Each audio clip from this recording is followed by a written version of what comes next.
Derbyshire!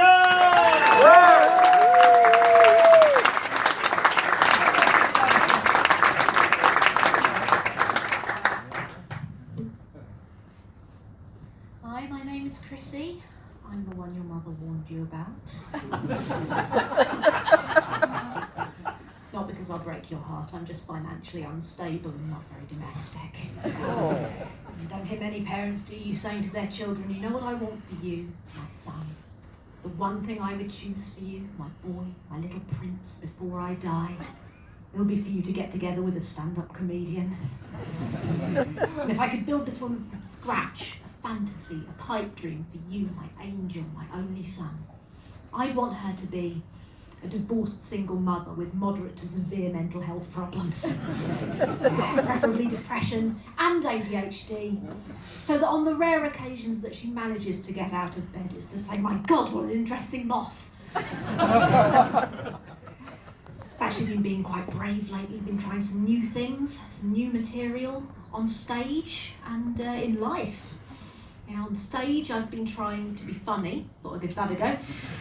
And in life, I've been working towards becoming a viable human being.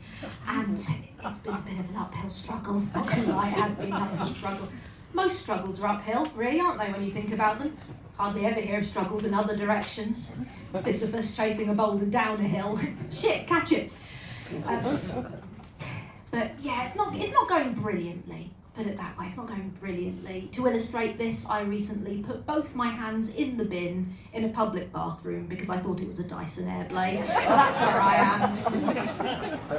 Yeah, not really a functioning human. For a start, there's the ADHD. And I realised that I have ADHD quite late in life, so I talk about it a lot. More than I should, really. I think I'm getting a bit boring about it. I think I'm starting to get a bit evangelical. Don't know what I'm hoping to achieve. Don't know what the neurodivergent agenda is. You'd have to ask the autistic people about that. I have ADHD, I can't keep to an agenda. But yes, I have ADHD, I have poor impulse control, poor short-term memory, I am clinically depressed, I have poor short-term memory. And I'm an introvert, and so I find sometimes that as a stand-up comedian it can be quite difficult for me to connect with an audience. Not so good at doing the kind of crowd work thing that a lot of comedians do. Like, I don't really understand small talk. I don't really get how small talk works. I mean, I can try. Hi.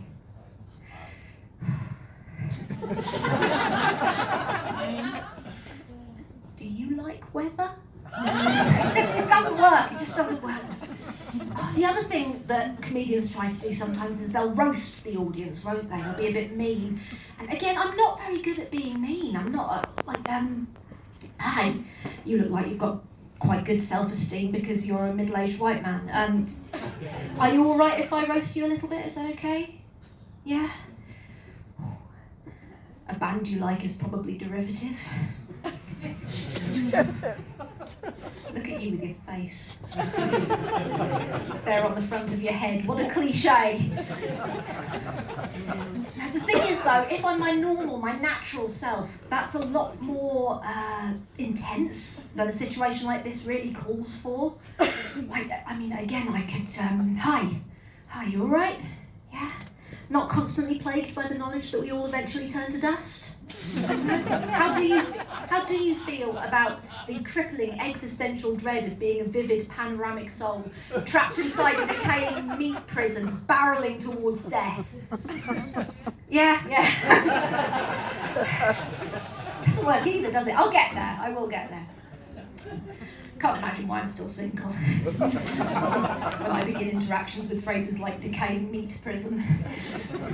I was asked out by a guy once. I was chatted up by a guy. It didn't really work out, mainly because he used the unusual strategy of trying to chat me up by insisting increasingly angrily that I was some kind of Asian. I'm not. I'm actually half Eastern European, which means that I'm very expressive and I take up space. And I'm half British, which means I'm really sorry about it. It means that more than 20 years after the fact, I still haven't completely forgiven myself for the time when I accidentally touched a guy's crotch in Covent Garden while doing what can only be described as too much gesturing. I was only 16, it was the first crotch I'd ever touched. Not the last. Nearly the last. It's been a while, put it that way. I don't know why I'm telling you all this. I just feel like we've got a connection, you know. I feel like we've connected. It's not even awkward anymore. It's just flowing. We're just vibing, you know. Do you want a date? Any of you? All of you? Yeah? Coffee, sex, cohabitation, marriage, yeah? We'll work out the details later. You may be the happiest stand-up comedian alive, thank you. Actually, just because I don't have a long-term partner, that doesn't mean I'm necessarily lonely. There are actually 2 men in my life. Yeah, one of them is one of those plush sharks from IKEA, you know, those oversized cuddly sharks. We're not legally married, yet. He's more of a common law-ish husband. I do sleep with him. Not like that. Yet. And the other man in my life, of course, is my cat, Bernard. And I thought I was being quite funny, quite original, quite cute, giving him a just some guy kind of name. But it turns out that there's a bit of a trend these days for giving cats names that sound like they're just the bloke you met down the pub. Like, sometimes you'll go around a friend's house and you'll see, say, the most beautiful, clear blue-eyed ragdoll cat, the most gorgeous thing you've ever seen. It looks like the kind of thing that someone might wear, you know, if they were awful. You find yourself producing open tins of salmon that you didn't even have on your person to begin with. Your body's just producing them like biological imperative brought on by how beautiful this cat is. And it's got a little glint of evil in its eye, yeah, but you know that you'd die for it. You'd kill for it. And you say, my God, what a stunning cat. And your friend says, yeah, that's Ian. He's a dickhead. Dogs, on the other hand, dogs are treated like gods in this country. And, you know, fair play. From a spelling perspective, it's not a big leap.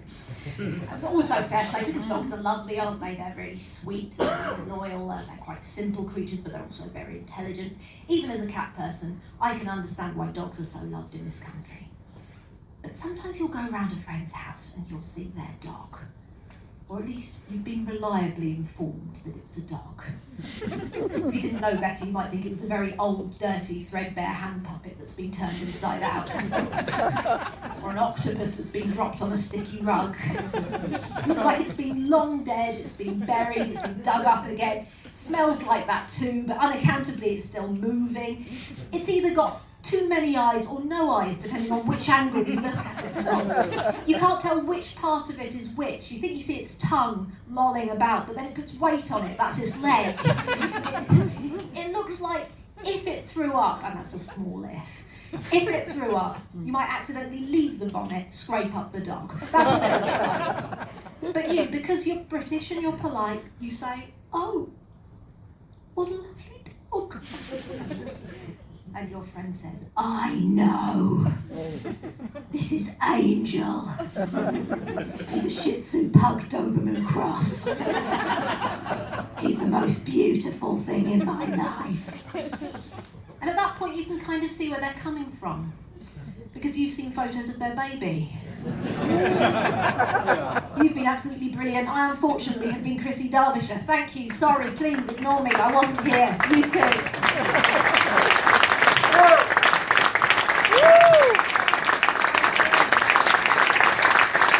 Chrissy Derbyshire!